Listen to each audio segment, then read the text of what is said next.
गोर लगै छी सब गोटे के। हम छी कल्पना झा।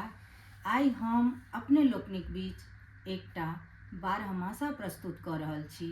एहि बारहमासा में 4 अंतरा अछि, जाहिमे 3 मासक वर्णन एक अंतरा में अछि।